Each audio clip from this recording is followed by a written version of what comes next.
Coach Becky Hammon clowning the Indiana Fever and Caitlin Clark. Chelsea Gray clowning Caitlin Clark and the Indiana Fever. This is crazy. They making new nicknames for each other, all types of stuff. Straight disrespect. This is crazy, man. Welcome to An absolute overtime thriller between the Las Vegas Aces and the Indiana Fever just ended in high-stakes drama, and the post-game fallout has taken over the entire basketball world. In a heart-pounding battle that went down to the final seconds of overtime, the defending champion Aces managed to pull off a gritty 84-82 victory, capped off by a game-clinching defensive stop that has sports talk shows erupting with debate. With the game on the line and Indiana trailing by a single possession, Caitlin Clark had the ball in her hands, ISO'd against reigning Defensive Player of the Year candidate A'ja Wilson. Clark threw every move in her offensive arsenal at Wilson, juking, shifting, and crossing over to create space for a game-tying shot. But in a signature moment of defensive brilliance, Wilson stayed connected, used her length, and poked the ball away for a game-sealing steal. Following the intense finish, Las Vegas head coach Becky Hammon and veteran guard Chelsea Gray didn't hold back in the press room, celebrating their defensive triumph while offering brutally honest commentary on Clark's late-game struggle. The central question consuming basketball fans is simple. Did Becky Hammon and A'ja Wilson just expose a blueprint for stopping Caitlin Clark in clutch situations, or was this dramatic overtime loss a minor setback for an Indiana squad destined for playoff success? When you look at the energy in that arena and the post-game press room, the emotion was palpable on both sides. Las Vegas players were visibly ecstatic, coming up with new nicknames for Chelsea Gray like Chelsea Trey and Chelsea Slay after her clutch heroics down the stretch. On the other side, Indiana fans were left heartbroken after watching their team battle through 45 minutes of intense basketball only to come up just one possession short. National media networks immediately began breaking down the tape, focusing on the tactical chess match between Becky Hammon and Stephanie White in what many consider a preview of a potential multi-game playoff series. The sheer drama of this finish highlighted the rising stakes in the WNBA, as two elite franchises went toe-to-toe in front of a sold-out crowd and millions of television viewers across the country. Fans across social media platforms dissected every single possession, arguing over late-game whistles, player matchups, and coaching decisions in what has quickly become the most talked-about game of the regular season. Chelsea Slay. They calling her Chelsea Gray, Chelsea Trey, and Chelsea Slay. They clowning right now. Oh, point guard it is. I don't know. You got to come up with that. Let me know. I like Chelsea Slay, though. Get out. Point guard is what. They clowning, they joking around. Becky Hammon just talking crazy, man. To fully appreciate the intensity of this finish, you have to break down the exact sequence of events that unfolded in the closing seconds of overtime. With Indiana needing a bucket to force a second overtime or win the game outright, Caitlin Clark initiated the offense at the top of the key. Las Vegas switched A'ja Wilson onto Clark, setting up a legendary one-on-one showdown between the league's most electrifying point guard and its most dominant defensive center. Clark attempted to shake Wilson with rapid-fire crossovers, sidesteps, and directional shifts. However, Wilson displayed unbelievable lateral agility for a player her size, mirroring Clark's movements step for step before getting a hand on the ball and forcing a turnover that sealed the game for Las Vegas. In the post-game press room, Becky Hammon could barely contain her pride when reporters asked about that game-ending defensive possession. Hammon revealed that she deliberately chose not to call a timeout or send help, trusting Wilson to defend Clark one-on-one on an island. Hammon praised Wilson as the best defensive player in the world, pointing out her unique ability to guard all 5 positions on the court. Hammon noted that Clark went hard, giving Wilson every juke, jive, and shift possible, but praised Wilson's discipline in staying in front and making the game-winning play. For Hammon and the Aces, securing that final stop against Clark was a statement victory that proved their championship defense can deliver under maximum pressure. Analysts noted how rare it is for a center to successfully contain an elite perimeter guard in isolation without getting blown past or committing a reaching foul. Hammon's supreme confidence in her star center proved to be the ultimate winning decision in a game decided by the thinnest of margins. Watching Wilson successfully navigate Clark's elite crossover package reinforced why she remains the premier defensive anchor in modern professional basketball.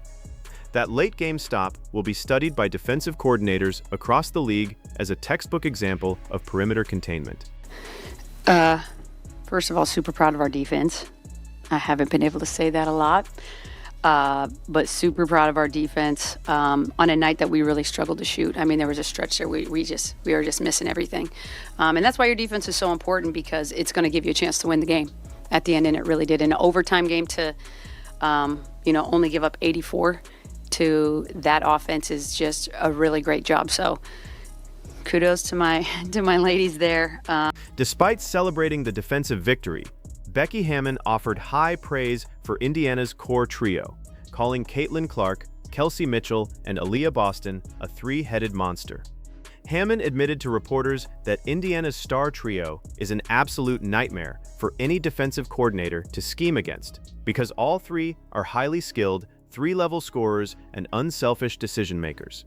To combat Indiana's high-tempo offense, Hammon revealed that the Aces implemented a full-court pressure strategy, picking up Clark and Mitchell early to disrupt their downhill momentum before they could enter the paint. That defensive adjustments paid massive dividends, enabling Las Vegas to string together 15 consecutive defensive stops between the second and third quarters to erase an early Indiana lead. Hammon explained that when facing a team with Indiana's scoring firepower, defense is what ultimately gives you a chance to win when shots aren't falling. Las Vegas struggled from the field during long stretches of the second half, but their defensive discipline kept them within striking distance until their offense clicked in overtime.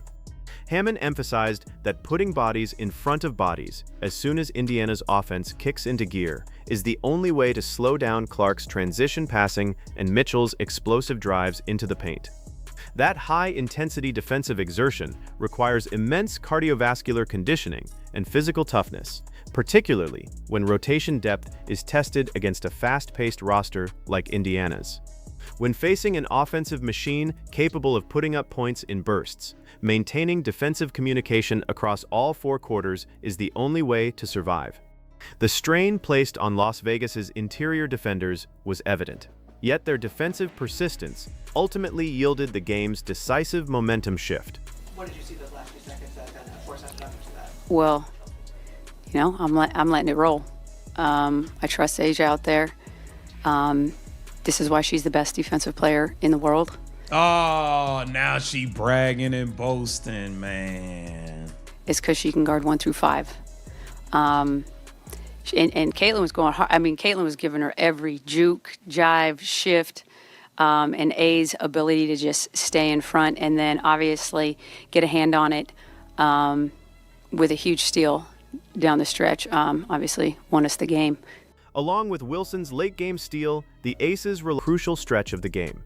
Meanwhile, Chelsea Gray delivered clutch heroics down the stretch, knocking down big shots in overtime to earn celebratory new nicknames like Chelsea Slay from her teammates during post-game interviews. For Indiana, despite the heartbreaking loss, pushing the defending champions to overtime on their home floor proved that the Fever can go toe-to-toe with the league's elite. Young's individual scoring run was particularly impressive given the defensive pressure applied by Indiana's perimeter rotation. With Wilson experiencing an off-night shooting early on, Young stepped into the spotlight, scoring from all three levels and dominating the paint.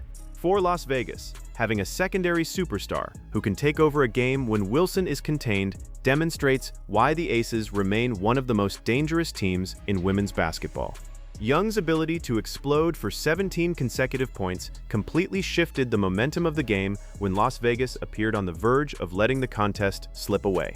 Her aggressive downhill drives forced Indiana's interior defense to collapse, creating open looks for Gray and the rest of the perimeter lineup.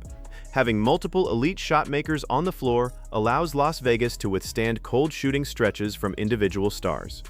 That offensive versatility is precisely why Las Vegas has won back-to-back WNBA championships. That's what we expect from Jack is, going out there, being productive, being super efficient, and then guarding the other team's, best offensive players. Now, they're That team right there is a three-headed monster. I mean, Caitlin, Kelsey, and Aaliyah are an absolute nightmare for any defense. They're just super skilled. They're all three-level scorers. They're willing passers. So it's got to be a team effort. But that's what we expect from Jack, is to go out there and be a dominant force on both ends for us. Following the game, fan reaction among Indiana Fever supporters was an emotional mix of disappointment and frustration. Many fans turned their focus toward head coach Stephanie White, questioning late-game play calls and rotation management during critical possessions. Commentary channels pointed out that in high-pressure moments, Indiana must ensure Clark is given proper floor spacing rather than being forced into isolated one-on-one possessions against elite rim protectors. With Indiana preparing for an immediate bounce-back game against Chicago, analysts emphasize that learning from this late-game execution will be vital as the Fever prepare for the intensity of the upcoming WNBA postseason. Critics of Indiana's coaching decisions argued that relying on isolation plays in late-game situations neutralizes Clark's greatest strength, which is her under national spotlight, is a process every championship team must undergo. Overcoming these tough road losses builds the mental resilience required to win playoff series on the road. The trial by fire experienced by Indiana will serve them well in postseason battles, sharpening their execution when championship trophies are on the line. Steph, do you do something defensively, try and slow them down? What's your approach? Just try to pick them up and give them a little bit of pressure as soon as possible, because they do like to play fast and downhill. They get into the paint really well. Like I said, they have finishers. They have people that dump it off. They have people that can shoot threes, spray out threes. Just a lot of pressure. So as soon as their offensive starts to, kick in to that gear, we need to have bodies in front of bodies and be as disruptive as we can, as high as we can. Going back to the defense. Are you a real member of media, sir? Sometimes. Okay. It seems like as of late, especially Breezy's been playing like real key. In conclusion, while Becky Hammon and the Las Vegas Aces celebrated a thrilling overtime victory, this matchup proved that the gap between Indiana and the league's elite is virtually non-existent. Caitlin Clark's relentless drive, combined with the star power of Kelsey Mitchell and Aaliyah Boston, makes Indiana a terrifying matchup for any postseason opponent. As the Fever regroup and prepare for their next contest against Chicago, the lessons learned from this overtime battle will only sharpen their resolve as they push toward a historic playoff run. Every single matchup between these two powerhouses adds fuel to an escalating rivalry that is capturing the attention of millions of fans nationwide.